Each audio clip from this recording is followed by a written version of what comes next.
મજાલા દ્વારા મારી ઉપર 5 ગુના નોંધવામાં આવ્યા છે કે જેમાં મારો 1% કે એક પણ ગુનામાં રોલ નહોતો. વાત કરીએ એટ્રોસિટીના આરોપી કે જે મારા દાદાના દીકરા થાય અનિલભાઈ અને મુકેશભાઈ, અજયને 2 ભાણિયા, એ રીતે ફરિયાદ નોંધાણી હતી એટ્રોસિટીની. એમાં મારા દાદાના દીકરાએ કે જે એટ્રોસિટીના આરોપી છે એણે 3/10/2025 રોજ પિટિશન દાખલ કરેલી અને આરોપીના નામ સામેથી જાહેર કરેલા. અક્ષય અને ચિરાગના નામ, અજાણ્યા જે 2 ભાણિયા હતા એના અક્ષય અને ચિરાગના 2 નામ જાહેર કરેલા. પછી પાર્થને 4 વાર નિવેદન લઈ જવા દેવામાં આવ્યો. પાર્થ જો આરોપી હોત તો એને તરત અટક કરી લેવો હતો ને, છતાં એને અટક કર્યો નહીં. 4 નિવેદન લઈ એને જવા દેવામાં આવ્યો. મારા દાદાના દીકરાએ 3/10 પિટિશન દાખલ કરી, એમાં આરોપીના નામ જાહેર કરી દીધા, છતાં 12/11 રોજ પાર્થને અમારા ઘરેથી પકડીને આરોપી બનાવે છે. બનાવે એવો આખો છે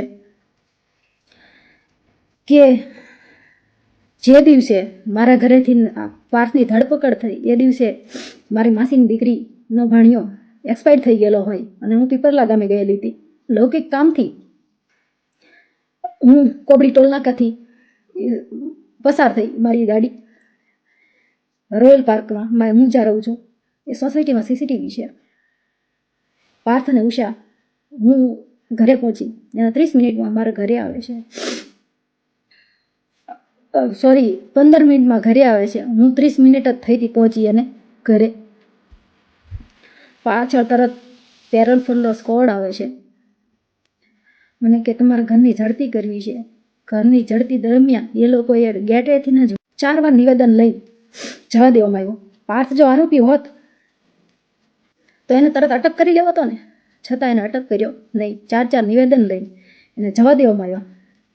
મારા દાદાના દીકરાએ 3/10 પિટિશન દાખલ કરી, એમાં આરોપીના નામ જાહેર કરી દીધા, છતાં 12/11 રોજ મારા ઘરે આવે છે, 15 મિનિટમાં ઘરે આવે છે. હું 30 મિનિટ જ થઈ હતી પહોંચી અને ઘરે. પાછળ તરત પેરોલનો સ્કોડ આવે છે. મને કે તમારે ઘરની ઝડપી કરવી છે. ઘરની ઝડપી દરમિયાન એ લોકોએ વિડીયો સ્ટાર્ટ કરી દીધો હતો ઉતારવાનો મારા ઘરનો. મને કે મેં કીધું જી સાહેબ મેં કરી લો ઘરની ઝડપી. પાર્થને મેં એને સોંપી દીધેલ. પછી મને કે તમારો મોબાઈલ લાવો, મોબાઈલ આપી દીધો. પછી મને કે હાલો તમે. એટલે મેં કીધું સાહેબ, મેં કીધું હું આરોપી થોડી છું. મેં કીધું હું આવું છું સાહેબ, મેં મારા ઘરે મરણ થઈ ગયું છે, હજી હું પહોંચી જ છું. અને મેં તમે પહોંચો ત્યાં હું આવું છું. નહીં અત્યારે ને અત્યારે, કે અત્યારે જ આવો એમ આ જ હાલતમાં. ત્યારે મેં પ્લાઝો પહેરેલો, નાઇટ ડ્રેસમાં હતી.